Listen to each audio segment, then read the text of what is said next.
Israel Hamas युद्ध की आंच से पूरा मिडिल ईस्ट धधक रहा है। इजरायल पर ईरान समर्थित सभी फिलिस्तीनी समर्थक गुट हमलावर हैं। इसके चलते इजरायल के गाजा में चौतरफा हमलों से जूझना पड़ रहा है। इनमें सबसे ज्यादा लेबनान का हिजबुल्लाह संगठन इजरायल के लिए सिरदर्द बन गया है। हिजबुल्लाह लड़ाके हर दिन हमलों की नई सीरीज शुरू कर इजरायल पर कहर बरपा रहे हैं। लड़ाकों की ओर से सटीक हमले दाग कर इजरायल को दहला दिया है।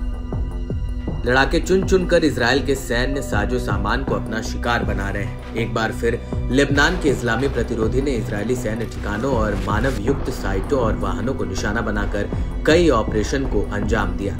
दावा है कि इससे इजरायल को बड़ा नुकसान पहुंचा है। हिजबुल्लाह ने दिन के पहले ऑपरेशन का खुलासा करते हुए बताया कि उसके लड़ाकों ने अल मर्ज मिलिट्री साइट में तैनात इजरायल के मुख्य युद्धक टैंक मरकवा की पहचान की। इसके बाद टैंक को एक गाइडेड मिसाइल से तबाह कर दिया। इस सटीक हमले से चालक दल के सदस्य भी मारे गए।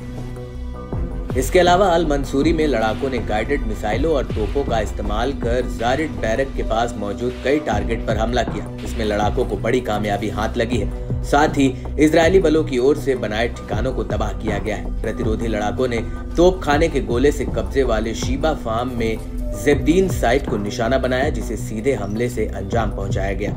इजरायली हमलों का जवाब देते हुए इस्लामिक प्रतिरोध ने रॉकेटों की बौछार कर अल मनारा बस्ती में एक इमारत को निशाना बनाया। ऐसा दावा है कि इसमें इजरायली सैनिक तैनात थे, जो कि इस सीधे हमले में ढेर हो गए। वहीं अल मनारा में भी ऐसे ही एक हमले में इजरायली बलों को धूल चटाने का दावा किया गया।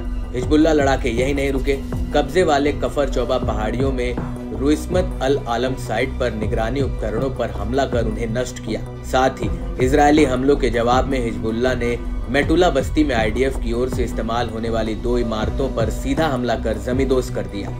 एक और खतरनाक ऑपरेशन में सेनानियों ने शतूला बस्ती में सैनिकों के कैंप पर हमला किया। हिजबुल्लाह ने भीषण हमले की फुटेज भी जारी की है। इसमें अल मर्ज बेस पर तैनात इजरायली नामर बख्तरबंद कार्मिक वाहन को निशाना बनाने वाले ऑपरेशन का खुलासा हुआ। वीडियो में एक सैन्य वाहन को अलमास मिसाइल से सीधे हमला करते हुए दिखाया गया है।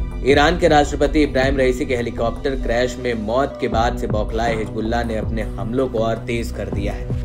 इसके चलते हिजबुल्लाह ने बीट हिलेल में बटालियन 759 के कमांड सेंटर पर फलक रॉकेट से हमला किया, जो कि सीधा हमला बताया गया। वहीं एक तरफा ड्रोन का इस्तेमाल कर आइलेट में 51वीं डिवीजन मुख्यालय पर धावा बोला। साथ ही सीधे इजरायली अधिकारियों और सैनिकों पर सटीक हमला भी किया। हिजबुल्लाह ने दोहराया कि यह ऑपरेशन गाजा के फिलिस्तीनी लोगों और उनके प्रतिरोध के समर्थन तक जारी रहेंगे, जब तक इजरायल जंग के मैदान में घुटने नहीं टेक लेता। इस्लामिक रेजिस्टेंस ने यह भी घोषणा की कि उसके 2 लड़ाके शहीद हो गए।